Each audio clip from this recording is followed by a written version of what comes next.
नमस्कार, मैं हूं पुष्पेंद्र चौधरी और आप देख रहे हैं इंडिया वॉइस। मुद्दे की बात में आपका स्वागत है। दिल्ली विधानसभा के विशेष सत्र का आज आखिरी दिन और आखिरी दिन भी जमकर हंगामा देखने को मिला। और इतना ही नहीं, दोनों तरफ से बात तू मैं तक आ गई। मतलब विधायकों को ये बिल्कुल भी ख्याल नहीं रहा कि आप विधानसभा में हैं, किसी अखाड़े में नहीं। और हंगामे के कारण विधानसभा की कार्यवाही को स्थगित करना पड़ा। सदन में चर्चा के वक्त आम आदमी पार्टी के विधायकों ने जबरदस्त हंगामा किया। विधानसभा के अंदर आज आम आदमी पार्टी के सभी 22 विधायक मौजूद थे। जिन 21 विधायकों को सस्पेंड किया गया था, उनका निलंबन आज खत्म हो गया था। विधानसभा सत्र शुरू होने के बाद सदन में विपक्ष ने जोरदार हंगामा किया।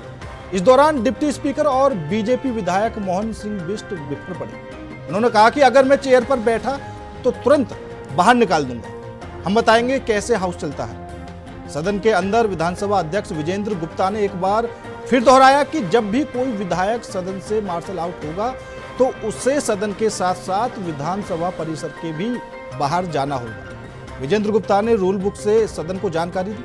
उन्होंने कहा कि निलंबित होने के बाद परिसर का परित्याग करना होगा।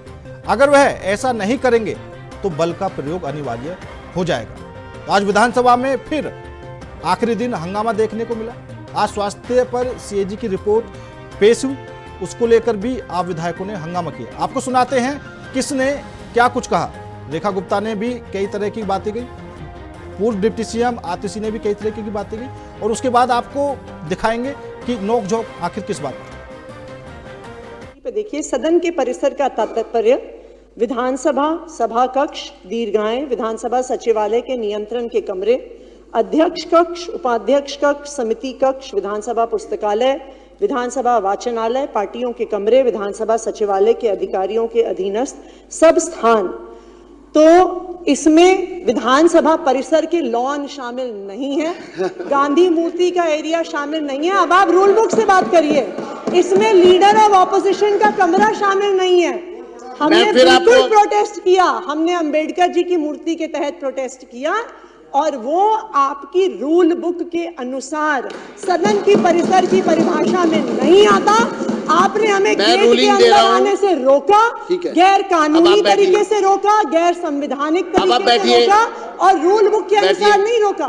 कोई ऑर्डर नहीं पास किया। समय कम है, काम बहुत है, तो हम थोड़ा प्रेस वार्ता और उसकी बजाय जनता के बीच में रह के काम करना चाहेंगे। आप सबका हमें सहयोग मिलेगा, मुझे पूरी उम्मीद है। और आज जो सदन में चर्चा होगी वो सीएजी हेल्थ रिपोर्ट पे चर्चा होगी, और ये कितने बड़े बड़े घोटाले और किस प्रकार से सीएजी की रिपोर्ट को इतने साल उन्होंने पेश नहीं होने दिया, आप समझ रहे हैं कि कितनी चीजें इसमें उजागर होके आ रही है। और अभी तो 2 रिपोर्ट पेश की है केवल, अभी 12 रिपोर्ट्स और आनी है। इन 12 रिपोर्ट्स में और कितनी चीजें इनकी आने वाली है। दिल्ली की जनता के सामने आम आदमी पार्टी की पूर्ववर्ती सरकार एक्सपोज हो चुकी है। आज दिल्ली की जनता उनकी एक एक कारगुजारी को देख रही है, कैसे उन्होंने दिल्ली की जनता के साथ धोखा किया। ईमानदारी का चोला पहनकर दिल्ली में आए, पर बेईमानी की हर सीमा को उन्होंने लांघा। तो आज हाउस में हमारे सभी विधायक वो चर्चा करेंगे। और विपक्ष से भी मैं कहना चाहूंगी कि सार्थक चर्चा में अपना सहयोग करें। के सभी जिला स्तरीय अस्पतालों में ब्लड बैंक, आईसीयू, ऑक्सीजन, शवगृह और एम्बुलेंस जैसी लाइफ सपोर्ट सेवाएं उपलब्ध नहीं थी। अध्यक्ष जी, सरकार द्वारा मरीजों को उपलब्ध कराए गए भोजन की गुणवत्ता की कभी भी जांच नहीं की गई। जब ये दवाई नहीं खरीद पाए तो अस्पतालों की दवाइयां लोकल केमिस्टों से लोकल परचेस की गई। अरविंद केजरीवाल सरकार ने ब्लैक लिस्टेड और प्रतिबंधित कंपनियों के साथ मिली भगत कर दवाइयों की खरीदारी की करते रहे, जिसमें जो दवाई एक्सपायर हो जाती है, उस एक्सपायर दवाई को भी पाया गया। आम आदमी पार्टी की सरकार की तारीफ करना चाहता हूं। दिल्ली कोई अकेला राज्य नहीं है। देश के अंदर अलग अलग राज्यों में अलग अलग सरकारें, कोई 5 साल से काम कर रही हैं, कोई 10 साल से काम कर रही हैं, कोई 15 साल से काम कर रही हैं, कोई 20 साल से काम कर रही हैं। कई ऐसी सरकारें हैं इस हिंदुस्तान के अंदर जो 30-30 साल से काम कर रही हैं, लेकिन उन सरकारों का जो स्वास्थ्य का मॉडल है और उसका जो इंडेक्स है, उस इंडेक्स में आज की भी तारीख में दिल्ली का इंडेक्स सबसे 1 नंबर पर आता है। ये उस सीएजी की रिपोर्ट के पहले पार्ट में भी लिखा हुआ है। अध्यक्ष महोदय, जो दूसरे हिस्से की बात हुई, कई माननीय सदस्यों ने उठाया है, कई जिम्मेदार साथियों ने उठाया है। मैं जिम्मेदारी के साथ और सम्मान के साथ कहना चाहता हूं कि दिल्ली के अंदर जिन स्वास्थ्य सेवाओं को देने की जिम्मेदारी दिल्ली के आम आदमी पार्टी की सरकार की थी, हमने जिम्मेदारी के साथ उसमें कदम उठाया और उस चिंतन का, उस सोच का परिणाम था कि भारत के अंदर पहली बार अगर मोहल्ला क्लिनिक कहीं स्थापित हुआ, उसका नाम दिल्ली है और दिल्ली के अंदर मोहल्ला क्लिनिक में काम किया। लेकिन अध्यक्ष महोदय, किस तरह से काउंटर पे कर्मचारी कम हुए, किस तरह से एक एक हॉस्पिटल के अंदर एक डाटा एंट्री ऑपरेटर की भर्ती के लिए हमने संघर्ष करना पड़ा। ये बात जब एलजी साहब के साथ हमारी नहीं बनी, हम सुप्रीम कोर्ट गए। आप सबको पता है, सदन को पता है, पूरे दिल्ली को पता है। सुप्रीम कोर्ट ने इसको लेकर के सुनवाई की, 2 साल तक सुनवाई चली कि दिल्ली के चुनी हुई सरकार को भर्ती करने का अधिकार होना चाहिए। सर्वोच्च न्यायालय ने संविधान पीठ के 5 सदस्यीय सदस्यों का गठन किया और संविधान पीठ ने यह फैसला किया कि दिल्ली के अंदर लैंड एंड बिल्डिंग, लैंड को छोड़ करके, पब्लिक ऑर्डर को छोड़ करके और पुलिस को छोड़ करके दिल्ली के चुनी हुई सरकार को निर्णय लेने का अधिकार होना चाहिए। अरे मैं बता रहा हूं तुम्हें, मैं बता रहा हूं तुम्हें, सुनाओ। एक तो अध्यक्ष जी का तुम्हें धन्यवाद करना चाहिए। जिस दिन मैं चेयर पे बैठा ना, मैं तुम्हें तुरंत बाहर निकालूंगा। क्या है ये सदन? ये मच्छी बाजार नहीं है, ये तुम्हारा सदन नहीं है। दिल्ली के लोगों ने हमको चुन के भेजा। ये प्ले कार्ड दिखाना क्या है? अध्यक्ष महोदय, आप चेतावनी देवे, दोबारा कोई प्ले कार्ड नहीं दिखाना चाहिए।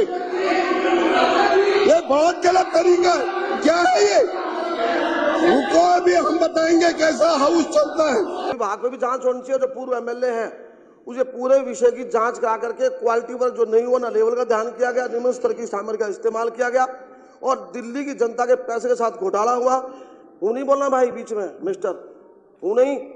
मैं बोल रहा हूँ, आप चुप रहेंगे। मैं बता रहा हूँ आपको, ऐसे हुआ नहीं चले, मत ऐसे होनी चलेगी। चोरी खुलेगी तुम्हारी, चोरी खुल भी गई है। और तुम ईमानदार, तुम चोर लोग हो, चोरी से आए थे तुम लोग। तुम ईमानदार हो, बोलते रहे बेशक। इसने हूं कैसे बोली? इसकी हिम्मत कैसे हुई बोलने की? इसकी हिम्मत कैसे हुई बोलने की? इसकी हिम्मत कैसे मेरे पास में हूं करने की?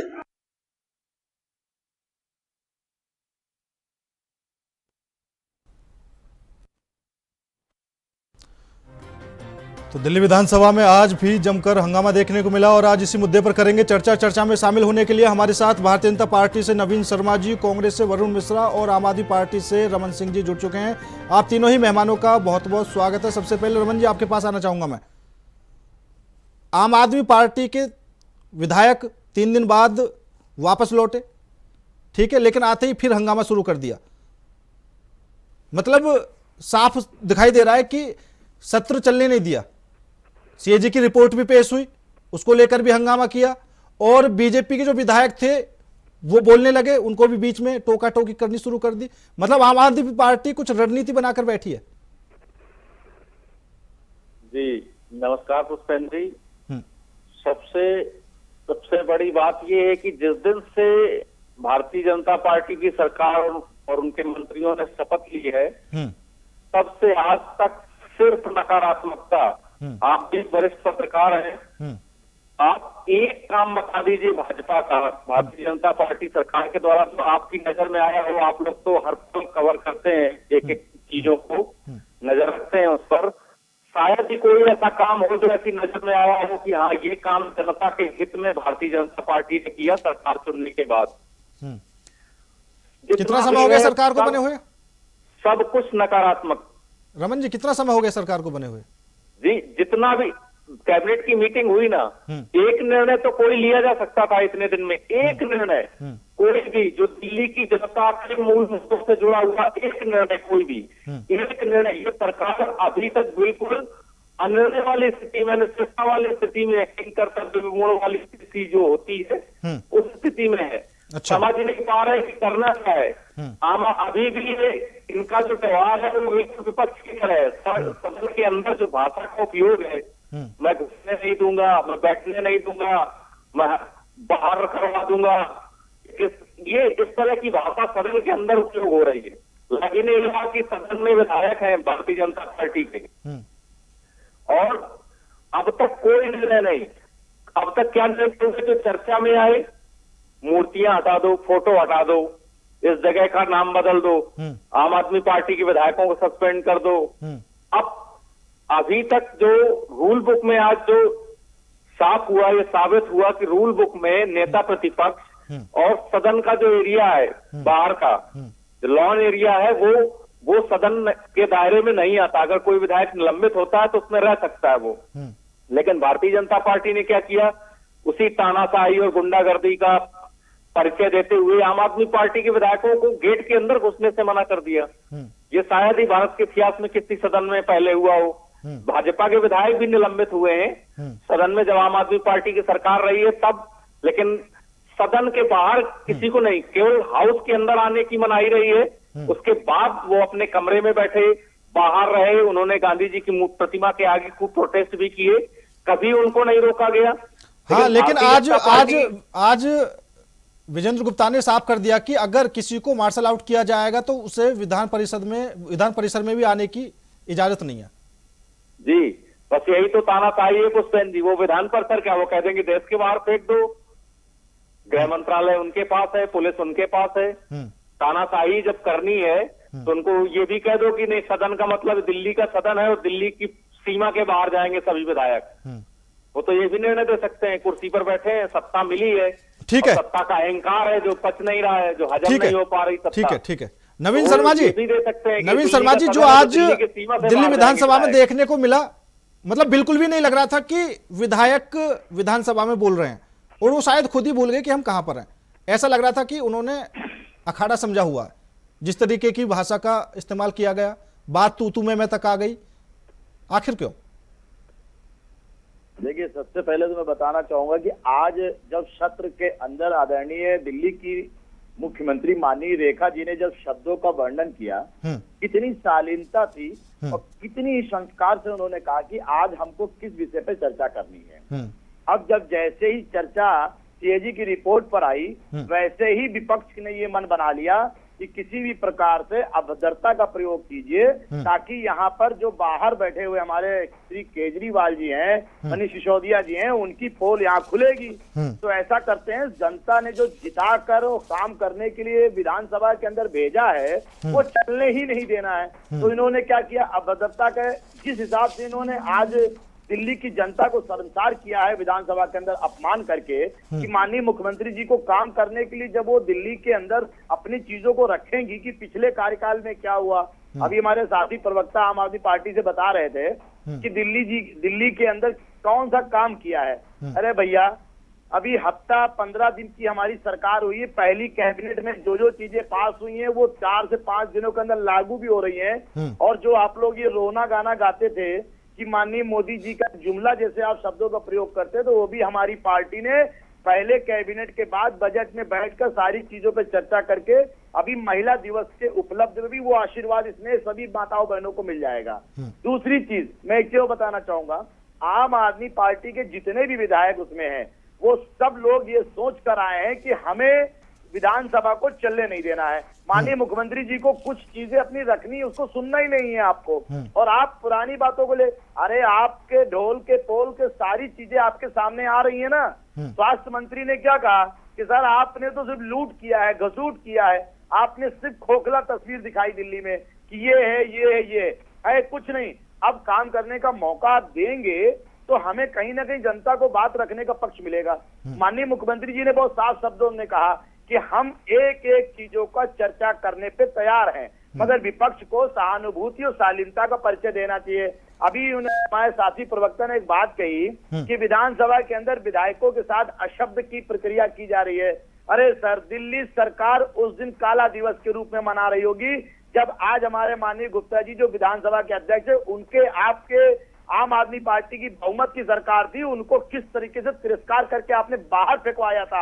आप उस दिन क्यों नहीं, आप अनुशासन की बात करते हैं, आप वो दिन क्यों भूल जाते हैं? हिटलरशाही कौन कर रहा था? हिटलरशाही आपके पार्टी के लोग कर रहे थे, आपके श्री केजरीवाल जी कर रहे थे। अब उनका टाइम खत्म हो गया है, जनता ने निर्णय लिया है। अब आप देखिए दिल्ली में काम कैसे होते हैं, सरकार कैसे काम करते हैं। अभी गृह मंत्री जी ने माननीय मुख्यमंत्री जी को और पूरी कैबिनेट को बैठकर दिल्ली में कानून व्यवस्था, दिल्ली की समस्याओं को ग्राउंड लेवल पर समझना, आपने सिर्फ तस्वीरें छपवाई और कुछ नहीं। माननीय प्रधानमंत्री जी ने एक बात कही थी, दिल्ली से आपदा को हटाना है, ये बात सच हो गई है, वही रिपोर्टें कह रही हैं। अभी तो रिपोर्टें खुलना शुरू हुई हैं, बाकी सारे बजट पे चर्चा आप सुनने की ताकत रखिए, आप कहने की ताकत आपके पास खत्म हो गई है, ठीक है, सत्ता ने छीन लिया है। ठीक है, ठीक है, ठीक है। रमन जी, यहाँ पर यह बात तो समझने वाली है, क्योंकि बीजेपी जैसे कोई मुद्दे की बात करती है तो तुरंत आम आदमी पार्टी के विधायक बोलने ही नहीं देते। कम से कम उनकी बात तो सुनो, वो क्या कहना चाहती हैं, और अगर चर्चा ठीक है, अगर कोई मुद्दा ठीक नहीं है, किसी मुद्दे में गलत चीज बताई गई है तो उस चीज का बाद में विरोध किया जाए, लेकिन कम से कम बोलने तो दिया जाए। अरे भाई, हमने भी इनकी 13 साल सुनी है ना, तो हमारी सुने। पुष्पेन जी, आपने कहा मुद्दे पर बात करना चाह रही। भारतीय जनता पार्टी की समस्या यही है कि वो मुद्दे पर बात नहीं करना चाह रही। आप बताइए, मतलब सीएजी की रिपोर्ट अगर पेश कर रहे हैं तो वो मुद्दा नहीं है आपके लिए? कोई मुद्दा रखा? मुद्दा ही नहीं है। इन्होंने स्वास्थ्य से जुड़ा कोई मुद्दा रखा? मुद्दा नहीं है भैया। इन्होंने बिजली से जुड़ा कोई मुद्दा रखा? इन्होंने पानी से जुड़ा कोई मुद्दा रखा? ये कोई सड़क या परिवहन से जुड़ा कोई मुद्दा रखा? की जांच की किताब दिल्ली की बदहाल कानून व्यवस्था से जुड़ा कोई मुद्दा चर्चा के लिए लाए?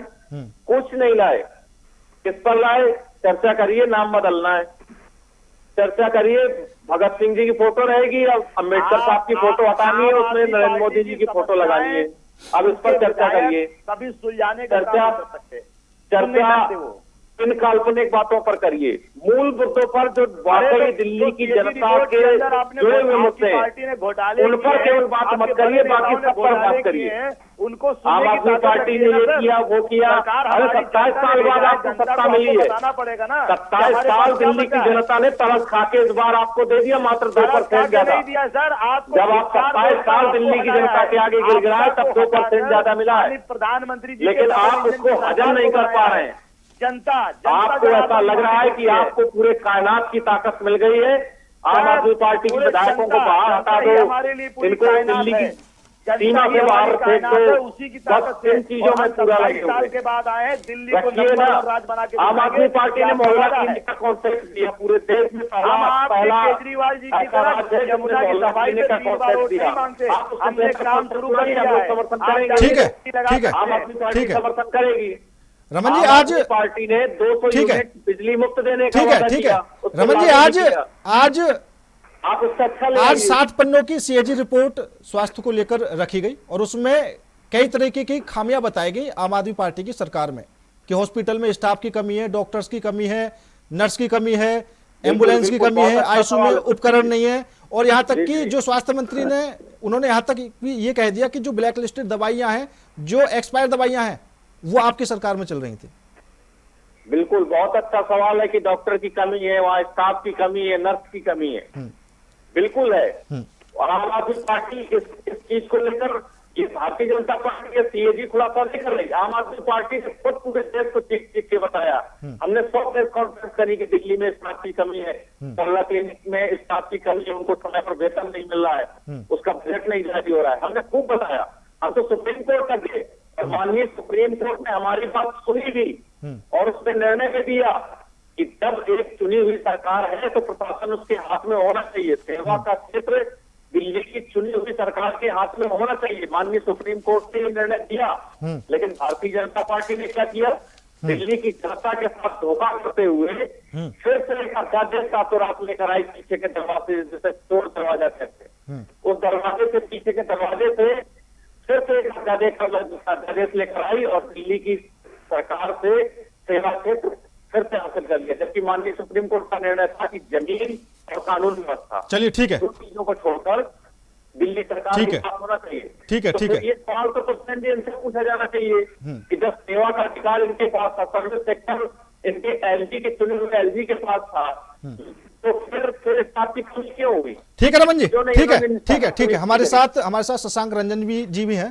कांग्रेस से। शशांक जी, आप बताइए, जब आम आदमी पार्टी की सरकार थी उस समय जो स्वास्थ्य सेवाएं थी वो कैसी थी, जो आम आदमी पार्टी की रणनीति थी वो कैसी थी, और विकास कार्य कितने हुए, कैसे हुए और किस स्तर पर हुए? जी नमस्कार। नमस्कार जी। जी मैं बताना चाहूंगा कि यह आम आदमी पार्टी की जो सरकार थी, यह जो है सिर्फ कांग्रेस पार्टी पर उंगली उठाकर सत्ता हासिल किया हुआ सत्ता लोलुप लोगों की जमात थे, और विकास के नाम पर दिल्ली की जनता को छलने का काम किया जा रहा था, जिसका परिणाम आज आम आदमी पार्टी भुगत रही है। आज आम आदमी पार्टी के लोगों को यह समझ में आ रहा होगा कि खुद जवाबदेही लेकर आगे बढ़ना और दूसरों के किए धरे पर उंगली उठाने में क्या अंतर है। आज सदन में जिस प्रकार की बातें हो रही है, कांग्रेस कह रही है, आज सदन में जिस प्रकार की बातें होती हुई दिख रही है, इससे यह पता चल रहा है कि आम आदमी पार्टी में हताशा है, सत्ता खोने का हताशा है, सत्ता से बेदखल होने का हताशा है, और अपना किया हुआ गिनाने के लिए तो कुछ है नहीं। पहले कांग्रेस पर उंगली उठाया और अब वर्तमान सरकार को काम करने से, योजनाओं को प्रस्तुत करने से रोकने का काम कर रहे हैं। अरे अभी सरकार बने हुए कितने दिन हुए, कम से कम उन्हें कुछ तो निर्णय लेने दीजिए। विपक्ष में कांग्रेस पार्टी भी रही है, आज संसद में विपक्ष में कांग्रेस पार्टी भी है, लेकिन भारतीय जनता पार्टी के खिलाफ इस प्रकार से खड़ी नहीं होती है जिस प्रकार से आज आम आदमी पार्टी का रवैया दिख रहा है। रमन जी, बहुत सही। सुन पा रहे रमन जी? जी जवाब दीजिए। आपके तो सहयोगी भी रहे हैं, आपके तो सहयोगी रही है कांग्रेस, और आज कांग्रेस इतना साफ और स्पष्ट बोल रही है। बिल्कुल, हम तो एक बार कंफ्यूज हो गए कि आज भाजपा के प्रवक्ता है हमारे मित्र की कांग्रेस का पक्ष रख रहे हैं। अरे भैया, जिस तरह से आज इन्होंने पूरी खुलकर और भुगतने की बात कही, पूरा देश जान रहा है दिल्ली में कौन भुगत रहा है, किस जगह कहाँ है, क्या स्थिति है दिल्ली में। और आम आदमी पार्टी के पास गिनाने के लिए इतने काम है दिल्ली में किए हुए कि भारतीय जनता पार्टी सोच भी नहीं सकती। उनको लागू करने के लिए तो समझ में नहीं आ रहा कि लागू रखा जाए। पूरे देश में पहली बार आम आदमी पार्टी ने कॉन्सेप्ट दिया कि 200 यूनिट बिजली मुफ्त दी जाएगी, और उसको लागू करके दिखाया। सिर्फ कॉन्सेप्ट नहीं दिया, पुष्पेंद्र जी, लागू करके दिखाया। पूरे 14 साल 13 साल रही सरकार और उसको लागू करके दिखाया। हाँ, रमन जी ठीक है, के लिए परिवहन की व्यवस्था मुफ्त लागू किया आपने। रमन जी ठीक है, उसको लागू करके दिखाया। रमन जी ठीक है, अनुसरण कर रहा है। हाँ रमन जी ठीक है, लागू करके दिखाया आपने, लेकिन अब मतलब अगर कांग्रेस के जो प्रवक्ता हैं वो ही आपके खिलाफ बोल रहे हैं, तो क्या कुछ उनका दर्द छलक रहा है या फिर बात में सच्चाई है? नहीं, मजबूरी है उनकी। जब लड़ाई आम आदमी पार्टी से होती है तो दोनों सगे भाई हो जाते हैं। तो ये कांग्रेस की मजबूरी है, सिर्फ यहाँ नहीं है, मध्य प्रदेश में आपने देखा जो इन्होंने सपा के साथ में किया, चाहे महाराष्ट्र में हो, हर जगह इनकी मजबूरी हो जाती है। अभी बंगाल में आप देख लीजिएगा, बंगाल के चुनाव जब आएंगे तो देख लीजिएगा कि कांग्रेस और भाजपा एक सीट पर खड़े मिलेंगे, एक तरफ से खेलते हुए मिलेंगे दोनों। मतलब बीजेपी के तो खुले द्वार हैं, कोई भी भाईचारा बढ़ा लो। जी जी बिल्कुल ठीक है। हमारे साथ अनुराग जी भी जुड़ चुके हैं, अनुराग जी, आपने देखा होगा आज दिल्ली विधानसभा में जो तस्वीरें सामने आई, जिस तरह का दृश्य देखने को मिला, और लग रहा था कि दिल्ली विधानसभा में ये सब नहीं होना चाहिए था। और आप किस नजरिए से देखते हैं, क्या वाकई आम आदमी पार्टी के विधायक विधानसभा नहीं चलने देना चाहते, या फिर सीएजी की जो रिपोर्ट है उसके विरोध में विधायक उतरे हुए हैं, या फिर कहीं ना कहीं केजरीवाल जी का बचाव करते हुए दिखाई दे रहे हैं? क्या कुछ रणनीति है अनुराग जी? ऐसा लग रहा है कि जो आम आदमी पार्टी है वो चाहती ही नहीं है कि सदन चले, क्योंकि अगर उनको कोई सीएजी के रिपोर्ट के खिलाफ या कोई मुद्दा अगर उठाना होता तो वो जाके सदन में भी उठा सकते थे। उस मुद्दे को सदन में जाके उठाने में क्या क्या दिक्कत आ रही थी? ऐसा मैंने बहुत कम देखा है कि ऐसे चुनाव भी अभी कोई पास नहीं है और फिर मतलब इस तरीके से सदन चल ही नहीं पा रहा है। अभी शुरुआत का सत्र है, इस तरीके से बहुत कम देखने को मिला है दिल्ली में। और जहां तक बात रहती है कि मुद्दे उठाने की, तो जनता यही चाहेगी कि सदन के अंदर मुद्दे उठे और जो भी सवाल पूछा जाना चाहिए तो पूछे। और जहां तक जो है बात है कि आम आदमी पार्टी जो है या तो फिर ये हो सकता है कि जो सीएजी की रिपोर्ट है वो बाहर नहीं आने देना चाहती, या इस तरीके का कोई कारण हो सकता है कि वो उनकी कोई ऐसी इस तरीके की उन्होंने स्ट्रेटेजी बनाई। तो ये और अगर आप देखिए, अगर सरकार पे भी ये जो लगातार इल्जाम लगा रहे हैं, तो सरकार का गठन हुए हुए अभी 2 हफ्ते भी नहीं हुए, 15 दिन भी सरकार को चलते हुए नहीं हुए। तो आप सरकार को थोड़ा समय तो दीजिए, 6 महीने का तो समय दीजिए कुछ करके दिखाने के लिए। ठीक है रमन जी, एक अच्छे विपक्ष का रोल यहां पर नहीं मिल पा रहा जी। पुष्पेन जी, अच्छे विपक्ष की जिम्मेदारी यही होती है कि वो जनता के मुद्दे पर बात करे। हम चाहते हैं कि ये जनता के मुद्दे पर बात करें, लेकिन भारतीय जनता पार्टी बिना वजह ऐसे मुद्दे लेकर आती है। चाहे वो, चूंकि इन्होंने इस तरह के वादे किए हैं, जैसे पहली कैबिनेट मीटिंग में हम ये कर देंगे, हम वो कर देंगे, हम यमुना साफ कर देंगे, जैसे हमने गंगा साफ कर दी है, उसी तरह से बिल्कुल पहली कैबिनेट की बैठक में यमुना को साफ कर देंगे। नहीं रमन जी कहीं ऐसा तो नहीं, रमन जी कहीं ऐसा तो नहीं, क्योंकि जो अनुभवी नेता थे आपके वो तो अब विधानसभा में है नहीं, वो हार चुके हैं। तो क्या कहीं ना कहीं अनुभव की कमी पड़ रही है, जो अच्छे से मुद्दे नहीं उठा पा रहे हैं, या फिर प्लानिंग जो है वो सही नहीं हो पा रही है, या फिर जो केजरीवाल जी हैं उन तक प्लानिंग में शामिल नहीं किया जा रहा? देखिए, सदन में गोपाल राय जी हैं, बिल्कुल सबसे वरिष्ठ और पहले दिन से विधानसभा के सदस्य हैं। हाँ, और उन्होंने जो बोला वो सुनाया भी, एक वही अनुभवी नेता थे, उन्होंने जो बोला सुनाया भी, बहुत अच्छे से बोला उन्होंने। जी जी। तो ऐसा नहीं है, न रणनीति की कमी है, न अनुभव की कमी है। कमी भारतीय जनता पार्टी की तानाशाही में है। इस तरह की जब भाषा का उपयोग किया जाएगा तो कैसे सदन चलेगा कि उठाकर बाहर फेंक देंगे। मैं अगर कुर्सी पर बैठा होता तो तुम लोगों को उठाकर बाहर फेंकवा देता।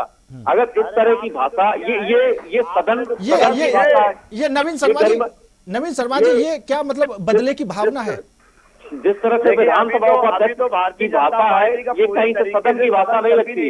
ये तो सड़क की भाषा है, विधानसभा शुरू नहीं होने दे रही भाषा होती है, उस तरह की भाषा है। तो होने दीजिए। और उसके बावजूद ये चाहते हैं कि हम अपनी पार्टी के विधायक सुनते रहे, इन्होंने बकायदा करके दिखाया है। विरोध न करें इस तरह की भाषा का, तो ये तो नहीं हो सकता। समझाने का काम करेंगे। अगर ये जनता के लिए कुछ काम करें, जनता किसी मुद्दे पर काम करे, तो हम इनकी ये भाषा भी स्वीकार कर ले। जनता ने विपक्ष में बिठा दिया, अब हम इनकी ये भाषा भी स्वीकार कर ले। लेकिन क्या करना है, जनता के मुद्दे पर काम नहीं करना और भाषा का स्तर अपना बिल्कुल तानाशाही वाला रखना है। कैसे चलेगा? भाषा की परिभाषा की जिम्मेदारी आम आदमी पार्टी से सीखने की जरूरत नहीं है। सदन को चलाने की जिम्मेदारी जितनी विपक्ष की है, आपके अंदर सभ्यता है। अगर आपकी सभ्यता होगी तो पार्टी आज मुख्यमंत्री जी के भाषण को सुनती, कैबिनेट पे चर्चा करती, मगर वहाँ पे सदन कैसा चलेगा, ये सत्ता पक्ष को भी निर्धारित करना चाहिए। ड्राइविंग सीट पर है सत्ता पक्ष, तो सबको साथ लेके सकारात्मक से, अब आप जब भी निलंबित होते थे विधायक, ये परंपरा होती थी कि विधायक शाम को जाके कैबिन में, विधानसभा अध्यक्ष के कैबिन में जाकर मिलते थे, चर्चा होती थी, राउंड टेबल बैठक होती थी, बातें होती थी, कुछ निर्णय लिए जाते थे। उसके बाद ये होता था कि कल से सदन सुचारू रूप से चलेगा। लेकिन भारतीय जनता पार्टी ने एक नई परंपरा डाली। सदन से निलंबित होंगे तो उनको दिल्ली की सीमा से बाहर भेज दो, क्योंकि उनको पता ही नहीं है, इनको देश की सीमा से बाहर फेंक दो। रमन जी, अभी आपने कहा कि सीएम कार्यालय में किस तरीके से चर्चाएं होती थी आपके समय में। अभी आपको पता है स्वाति मालीवाल ने आरोप भी लगाया था लोकसभा चुनाव के दौरान, कुछ याद हो तो? ये इनको मालूम होगा। वो सदन का मामला नहीं है। हाँ, वो बाहर खत्म, मुझे पता है। उस पर वो मामला कोर्ट में है और उस पर बिल्कुल से स्थिति सब साफ हो जाएगी। जो भी दोषी होगा और जैसा भी होगा वो माननीय कोर्ट में सब कुछ साफ हो जाएगा।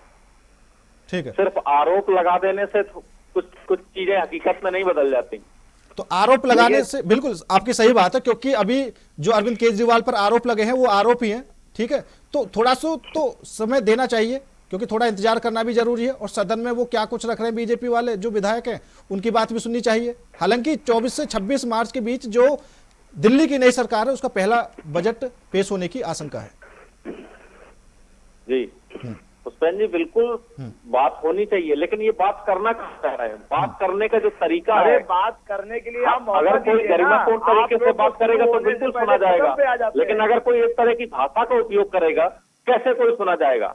हमारे मित्र बैठे हैं, भारतीय जनता पार्टी के प्रवक्ता हैं, अगर हम इनसे इस तरह की भाषा का उपयोग करें कि आपको डिबेट से उठाकर बाहर फेंकवा दिया जाएगा, चैनल से उठाकर बाहर फेंकवा दिया जाएगा, बताइए इनको गुस्सा आएगा कि नहीं आएगा? ये क्या करेंगे? ये कहेंगे कि हाँ ठीक है, हमको उठाकर बाहर फेंक दीजिए। जब आप ये सदन की भाषा होनी चाहिए। और जब आप जो विधानसभा अध्यक्ष हैं, जो कुर्सी पर बैठे हैं, उनको इस पर लगाम लगानी चाहिए थी, लेकिन वो जो मांग करते हैं वो कह देते हैं हाँ इनको सदन से बाहर कर दिया जाए। कुछ ऐसा मुद्दा लेकर आइए, कुछ काम लेकर आइए कि हाँ सदन में आज ये काम होना है। सिर्फ आपको विपक्ष की भूमिका में अभी भी भारतीय जनता पार्टी है। नहीं, जो विधानसभा स्पीकर है विजेंद्र गुप्ता, वो खुद उठे, उनको खुद उठने पर मजबूर होना पड़ा और उन्होंने सभी विधायकों को शांत कराया जी। और दूसरी तरफ भारतीय जनता पार्टी सदन में आज भी विपक्ष की भूमिका में है। आज भी वो आरोप लगाती है, वो बताती नहीं कि हम ये करेंगे या हम ये चीजें लागू करने जा रहे हैं या हम इसकी तैयारी कर रहे हैं। आज भी वो सदन में आते ही कोई भी विधायक सत्ता पद से खड़ा होकर बोलने के लिए खड़े होते हैं, उनकी शुरुआत ही आम आदमी पार्टी के ऊपर आरोपों से होती है। नहीं, जो बीजेपी के विधायक हैं उन्होंने अपने अपने इलाके की सारी समस्याएं रखी कि भैया हमारे इलाके में ये परेशानी है, हमारे इलाके में ये परेशानी है। और दूसरी जो सबसे बड़ी तैयारी जो आप बोल रहे हैं कि वो मुद्दों की बात नहीं करती, तो सीएजी की रिपोर्ट भी तो एक मुद्दा ही, वो तो कर ही रहे हैं बात। वो इनके लिए मुद्दा नहीं है पुष्पेंद्र जी। सीएजी की रिपोर्ट में मलाई की लिखा हुआ है पुष्पेंद्र जी कि अन्य राज्यों की तुलना में बिल्कुल सीएजी की रिपोर्ट में है कि स्टाफ की कमी थी, बिल्कुल लिखा है, हम उसको स्वीकार करते हैं। और भारतीय जनता पार्टी से ये सवाल पूछा जाना चाहिए कि जब service sector Bharatiya Janata party के हाथ में है तो फिर दिल्ली की स्वास्थ्य सेवाओं में डॉक्टरों की, नर्सेस की, स्टाफ की कमी क्यों थी? नहीं, उसमें और भी आरोप लगे हैं ना, उसमें ये भी है नकली दवाइयां दी जा रही थी और पेमेंट ली जा रही थी जो ओरिजिनल दवाई की होती है। परिजनों पे क्या गुजर रही होगी? वो भ्रष्टाचार है, गरीब जनता के साथ खिलवाड़ किया उन्होंने जिंदगी। ये जिम्मेदारी किसकी थी? ये जांच श्री अरविंद केजरीवाल इन्होंने छीन ली। श्री अरविंद केजरीवाल जी की जिम्मेदारी उन्होंने दिल्ली सरकार के पास होता था, नकली दवाएं इन्होंने उसको छीन लिया। इनके अधिकारी जब दिल्ली के स्वास्थ्य सचिव को 10 बार फोन करते हैं, कई बार भरद्वाज जी ने प्रेस कॉन्फ्रेंस करके इस बात को बताया, जेल में रहे हो, फोन करने के बावजूद दिल्ली के अधिकारी फोन उठाने को तैयार नहीं है। ये स्थिति भारतीय जनता पार्टी ने ऐसा लोकतांत्रिक मतलब अंधेर गर्दी करती थी दिल्ली में कि दिल्ली के मंत्री का फोन दिल्ली का स्वास्थ्य सचिव नहीं उठाता था। इस तरह की खुली छूट और तानाशाही करती थी दिल्ली के सर्विस सेक्टर मिल गया था। फोन करेंगे क्या? सर्विस सेक्टर इनके हाथ में, दिल्ली की सत्ता इनके हाथ में। नहीं रमन जी, एक बात समझ में नहीं आती, रमन जी एक बात समझ में नहीं आती, जब आप खुद मान रहे हैं कि भैया ये कमी थी और उस टाइम बताया भी था, ठीक है, सबको पता भी था, तो फिर आखिर क्यों स्वास्थ्य सेवाओं को लेकर आम आदमी पार्टी बड़ी बड़ी बातें करती थी? नहीं, बड़ी बातें नहीं करती थी। बोलने का काम हमने पूरे देश में पहली बार ये मोहल्ला क्लिनिक का कॉन्सेप्ट लाया, हमने गाड़ी खड़ी की। ऐसा नहीं है जैसे कोई किसी रास्ते पर किसी सफर पर चलना हो सबसे पहले वाहन की व्यवस्था होती है, हमने वाहन की व्यवस्था की, लेकिन भारतीय जनता पार्टी ने अधिकारियों के साथ मिलकर उस वाहन में पंचर करने का, उसका डीजल चोरी करने का ये काम किया इन्होंने उन योजनाओं को किसी तरह से रोकने का प्रयास किया। कतई इनका ये नहीं था कि दिल्ली की मोहल्ला क्लिनिक का जो कॉन्सेप्ट है वो सफल हो। ये उल्टा आप पर आरोप लगाते हैं कि दिल्ली में केजरीवाल ने आयुष्मान भारत योजना रोक कर रखी। बिल्कुल, देख लीजिए पुष्पेंद्र जी, एक कंपेयर करते हैं दिल्ली की स्वास्थ्य योजना से और आयुष्मान योजना से। मैं आयुष्मान योजना के बारे में पहले से बता दूं क्या क्या उसमें प्रतिबंध है। उसमें प्रतिबंध है कि अगर आपके पास स्मार्टफोन होगा तो आप इसके पात्र नहीं है, लीगल पात्र नहीं है। कई लोग ऐसा होता है कि स्मार्टफोन होते हुए भी आयुष्मान योजना का कार्ड उनका बना हुआ है, तो सैकड़ों लोगों को हम आप जानते हैं। लेकिन अगर लीगल उसमें देखा जाए तो स्मार्टफोन धारक नहीं रोक कर रखी थी या नहीं हो सकता, रोक कर रखी थी यह वाहन नहीं होना चाहिए, रमन जी रोक कर रखी थी या नहीं, उसका पक्का मकान नहीं होना चाहिए। इस पर इतने उसमें क्राइटेरिया इन्होंने तय कर दिए हैं कि अगर ईमानदारी से कोई अगर उसका पात्र ढूंढा जाए तो शायद ही 5% या 10% लोग उस योजना का पात्र मिलेंगे। उसके बनस्पत दिल्ली सरकार ने क्या किया, दिल्ली सरकार ने कोई क्राइटेरिया नहीं रखा। आप दिल्ली के निवासी हैं, आपका इलाज दिल्ली के अस्पतालों में मुफ्त होगा। ठीक है आपकी सारी जांचें मुफ्त होंगी। ठीक है शशांक जी, जो आम आदमी पार्टी की सरकार में मोहल्ला क्लिनिक वाली सेवाएं चली, आपकी नजर में कैसी रही वो? देखिए, मैं कुछ दिन दिल्ली में रहा हूं, लगभग 2 साल के लगभग, और उस समय आम आदमी पार्टी की ही सरकार थी और मोहल्ला क्लिनिक को मैं एक प्रकार से छलावा समझता हूं। कुछ जगहों पर मोहल्ला क्लिनिक ठीक ठाक चल रहे थे और मतलब कुछ जगहों पर चलाकर पूरी दिल्ली की वाहवाही लूटी जा रही थी। सम्यक रूप से हर क्षेत्र में मोहल्ला क्लिनिक सक्रिय नहीं थी, ऐसा मैं निजी रूप से अनुभव किया हूं और मैं अपना निजी अनुभव बता रहा हूं। और रही बात आम आदमी पार्टी की, तो आम आदमी पार्टी अभी कहा जाए तो बतौर विपक्ष यह ट्रेनिंग पीरियड से गुजर रही है और अभी विपक्ष की राजनीति के लिए आम आदमी पार्टी को बहुत कुछ सीखने और समझने की आवश्यकता है। कांग्रेस पार्टी इस देश में लोकतंत्र के संस्थापक के रूप में जानी जाती है और कांग्रेस पार्टी ने लोकतंत्र की मजबूती के लिए सदैव से कार्य किए। और अभी अभी हमारे आम आदमी पार्टी के साथी प्रवक्ता मेरे पिछले बयान पे कह रहे थे कि उन्हें समझ ही नहीं आ रहा है कि मैं कांग्रेस का प्रवक्ता हूं या भारतीय जनता पार्टी का प्रवक्ता हूं। तो मैं बताना चाहूंगा कि लोकतंत्र की मजबूती के लिए, देश की अस्मिता के लिए अगर हमें हमारे दुश्मन से भी समझौता करना पड़े तो हम करेंगे। हमारा देश उन्नत होना चाहिए, हमारे देश का लोकतंत्र मजबूत होना चाहिए। यह तो मैंने नवगठित भारतीय जनता पार्टी की सरकार को लेकर थोड़ी सी बातों को स्पष्ट किया कि अभी सरकार बने हुए ज्यादा दिन नहीं हुए हैं और भारतीय जनता पार्टी अभी सरकार में आई है, तो उन्हें समझने में यह समय लगेगा कि पिछले इतने सालों से क्या चल रहा था और उसे किस तरह से आगे बढ़ाया जा सकता है, चाहे वह कांग्रेस पार्टी का किया हुआ हो या आम आदमी पार्टी का किया हुआ हो। यह जो है इसमें से क्या क्या चीजें उनकी नजरिए से दिल्ली के हित में है और उसे आगे बढ़ाकर कैसे दिल्ली को आगे बढ़ाया जा सकता है। जब तक भारतीय जनता पार्टी अपनी सोच प्रकट नहीं करती है, अब यह नहीं कि जब तक का मतलब अनंत काल हो जाता है, एक निश्चित समय होता है। अच्छा शशांक जी एक बात बताइए, महीने का ठीक होता है, ठीक है शशांक जी एक बात बताइए, मैं एक मिनट में अपनी बात समाप्त करता हूं। तो यह जो है जब तक भारतीय जनता पार्टी अपना पक्ष नहीं रखती है महीने 2 महीने के अंदर, तब तक जो है यह नवगठित सरकार का विरोध लोकतंत्र में जायज नहीं है। और मैं इस बात पे सरकार के साथ खड़ा हूं कि सरकार का इस वक्त विरोध करना दिल्ली में विधानसभा में उचित नहीं है। अभी सरकार को समय देने की आवश्यकता है। ठीक है शशांक जी क्या लगता है, अब बीजेपी की सरकार दिल्ली में है, दिल्ली मजबूत होगी?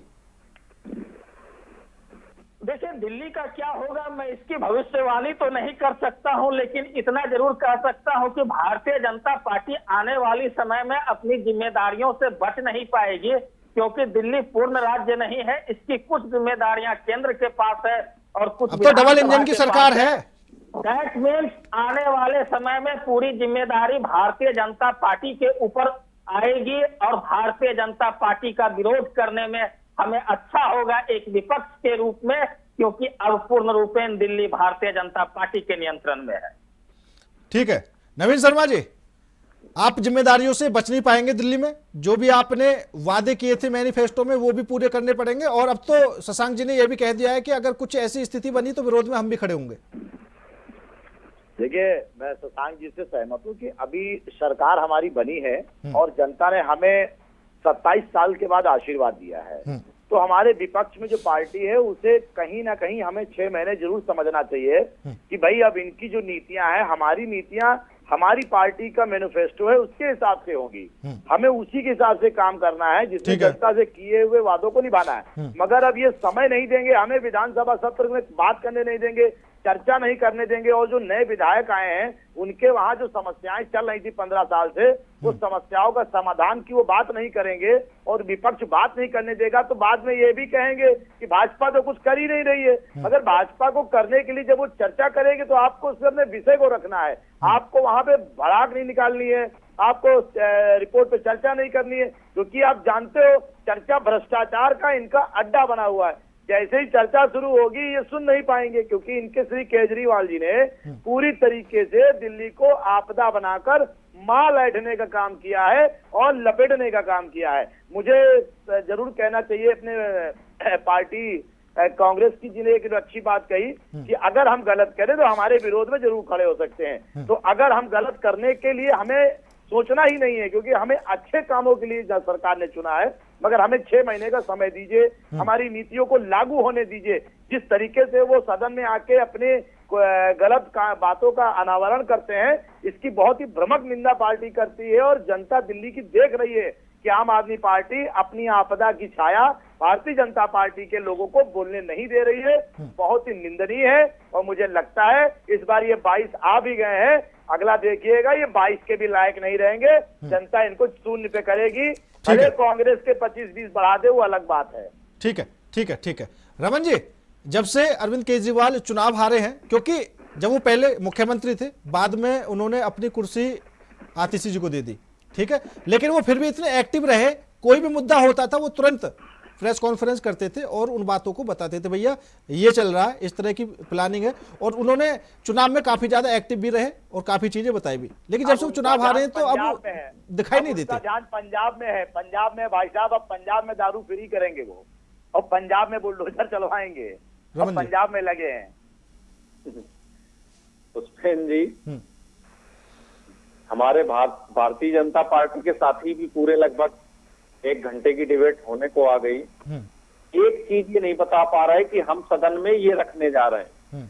अरे रखने को हमारी माननीय विषय जो कैबिनेट से पास हुआ है, सदन में आया हो कि हाँ ये कैबिनेट से पास होकर आया, सदन में पर चर्चा हो, वो आपके साथ एक बात बताए ना, कोई ऐसा जनता से जुड़ा मुद्दा क्या गलत है, आपने सुनने को तैयार नहीं। समय मांग रहे हैं, समय दिया जाना चाहिए, बिल्कुल दिया जाना चाहिए। नहीं, समय है, समय 6 महीने का नहीं है आपके पास, समय पूरे 5 साल का है।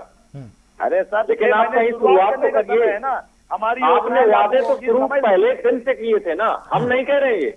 भारत के प्रधानमंत्री दिन से देखा नहीं, पहले भारत के प्रधानमंत्री रमन जी, ठीक है, कैबिनेट भारतीय गणराज्य के प्रधानमंत्री ने ये वादा किया था, तो ये स्वीकार कर ले कि भारत के प्रधानमंत्री झूठ बोलते हैं, उन्होंने झूठ कह दिया कि पहली कैबिनेट में पास करेंगे। हम तो इन्हीं के शब्दों पर जवाब मांग रहे हैं, अपने शब्दों पर नहीं मांग रहे। आशीर्वाद इसमें हम नया शब्द अपनी तरफ से जोड़ ही नहीं रहे, मगर हम तो कह रहे हैं कि ये स्वीकार कर ले कि वो भारत। ठीक है, ठीक है रमन जी, नवीन शर्मा जी चलो जवाब नहीं दे रहे, आप तो मेरे सवाल का जवाब दे दीजिए, क्योंकि जब से केजरीवाल जी चुनाव हार रहे हैं तो अब वो क्या राजनीति में सक्रिय नहीं है? अब ट्विटर पे है, ट्विटर पे, एक्स पे बिल्कुल सक्रिय है, और हर मुद्दे पर नजर है, और उस पर वो अपना पक्ष भी रखते हैं।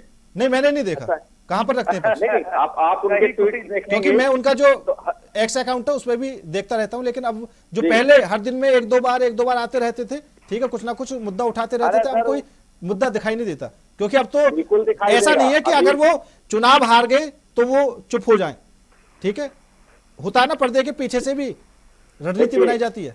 जो बिल्कुल अरविंद जी की सलाह से ये सारी रणनीति बनती है, आज भी उनकी सलाह हर एक नीति पे लागू होती है और आगे भी होगी। लेकिन अब वो सदन का हिस्सा नहीं है, जब सदन का हिस्सा नहीं है तो आपको सदन के अंदर दिखाई नहीं देंगे। नहीं, सदन के, मुझे पता है सदन के अंदर दिखाई नहीं देंगे, लेकिन सोशल मीडिया पे तो दिखाई देंगे, सोशल मीडिया पे तो दिखाई देंगे, दिल्ली में तो दिखाई देंगे। जब वो मुख्यमंत्री थे, कहीं भी घटना होती थी, इस बात में मैं उनकी अच्छाई करता हूं, जब भी कहीं भी घटना होती थी वो पहुंचते थे, एक आम आदमी पार्टी की तरह, आम आदमी की तरह, ठीक है। अब आखिर कहां है वो आम आदमी? सवाल तो ये बनते हैं ना रमन जी। क्या सरकार में बने रहने पर ही आम आदमी कहलाते हैं? आम आदमी के बारे में सोचते हैं? अगर सरकार में नहीं है अब, तो क्या अब वो आम आदमी पार्टी की बात नहीं करेंगे, आम आदमी के बारे में बात नहीं करेंगे? आम आदमी पार्टी पहले दिन से जनता के मुद्दे उठा रही है, पहले दिन से विपक्ष के रूप में जनता के लिए सवाल पूछ रही है भारतीय जनता पार्टी से। अरविंद, अभी सदन चल रहा है तो सदन के अंदर बात हो रही है। जिस दिन आम आदमी पार्टी को ये महसूस होगा कि सदन से बात नहीं बन रही, सड़क पर उतरना है, इस सरकार के खिलाफ आंदोलन। नहीं, आम आदमी पार्टी तो दोनों तरफ उतरी हुई है, सदन के अंदर भी और सदन के बाहर भी। देख लीजिए, सदन के बाहर जिस दिन आम आदमी पार्टी सड़क पर उतरेगी, अरविंद केजरीवाल बिल्कुल उसका नेतृत्व करेंगे, ये 100% सच है। अरविंद जी उसका नेतृत्व बिल्कुल करेंगे। और भारतीय जनता पार्टी तो अभी सदन बर्दाश्त नहीं कर पा रही। जिस दिन अरविंद जी उतरेंगे तो फिर ये वही बताएंगे कि अभी हमें समय दे दीजिए, हमें समय दे दीजिए। ठीक है, वो हवा में है। ठीक है। अनुराग जी सुन पा रहे हैं आप? जी हाँ, बिल्कुल। हाँ, अनुराग जी क्या लगता है, क्योंकि जब से अरविंद केजरीवाल चुनाव हारे हैं तो राजनीति से क्या दूरी बना ली है? जैसे कहते हैं ना, मायावती पर आरोप लगते रहते हैं कि भैया वो इस वजह से शांत रहती है कि बीजेपी ने कहीं ना कहीं कुछ ऐसी नस कब्जाई हुई है जो वो राजनीति में ज्यादा सक्रिय नहीं रहती हैं। तो क्या कुछ ऐसा अरविंद केजरीवाल जी के साथ तो नहीं है? जी ठीक है कि थोड़े दिन से वो बहुत ज्यादा नजर नहीं आ रहे हैं, ये बात सच है।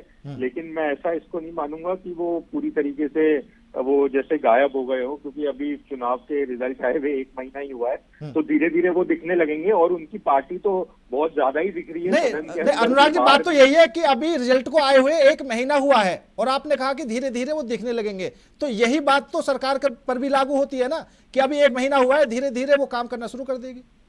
जी बिल्कुल, ये बात तो मैं पहले भी स्पष्ट कर चुका हूँ। कम से कम सरकार को आप 6 महीने तो दो अपना कुछ भी लागू करने का, फिर उसके बाद उसका आकलन करो। अब ऐसे ही जो है, जैसे अरविंद केजरीवाल जी की पार्टी जो है बहुत ज्यादा सदन के अंदर भी और बाहर भी बहुत ज्यादा गर्मा गर्मी देखने को मिल रही है। अब अंदर की बात यह है कि सीएजी रिपोर्ट की जब से चीजें सामने आ रही है, जब से ये चीजें सामने आई थी कि शराब घोटाले में 2000 करोड़ रुपए का सरकार को नुकसान हुआ, उसके बाद सीएजी में और अलग चीजें निकल के आ रही है, जैसे मोहल्ला क्लिनिक की, दवाइयों की, और जो भी है ये चीजें निकल के आ रही है। तो जो है आम आदमी पार्टी डैमेज कंट्रोल मोड में है, ये चाह रही है कि ज्यादा से ज्यादा हंगामा करे ताकि सीएजी की रिपोर्ट बाहर ना आ सके। और इससे क्योंकि उनका जो वजूद है आम आदमी पार्टी का, वही खतरे में है। जो भाजपा है लगातार अटैक मोड पे है आम आदमी पार्टी के खिलाफ, ताकि राष्ट्रीय स्तर पे भी तो आम आदमी पार्टी की जो शक्ति है उसको कम किया जाए, जो राष्ट्रीय पार्टी बन गई है उसको कम किया जाए। और आम आदमी पार्टी दूसरी तरफ अपना अस्तित्व बचाने की लड़ाई में लगी हुई है। तो ये अंदर की बात है। अब देखना ये होगा कि भाजपा जो है कहाँ तक कामयाब हो पाती है और जो आम आदमी पार्टी जो है वो कहाँ तक अपने आप को बचा पाती है।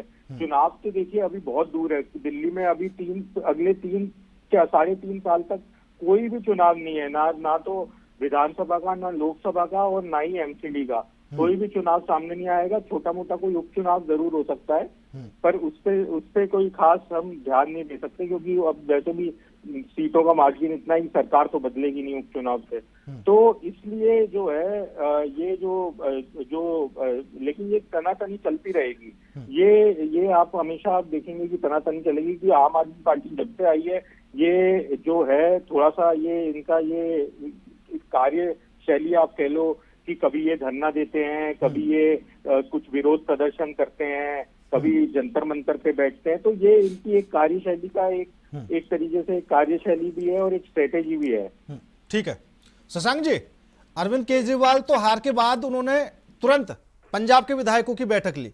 ठीक है, पंजाब में क्या कुछ रणनीति चल रही है, क्योंकि दिल्ली से सरकार जाने एक बड़ी बात है और पंजाब में सरकार फिलहाल आम आदमी पार्टी की है, तो उन्होंने तुरंत वहां पर जो फोकस किया और विधायकों की रणनीति पर भी बात की।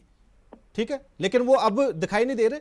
लेकिन कांग्रेस दिल्ली में अब दिल्ली के बारे में कुछ बात ही नहीं करती, क्या बात है?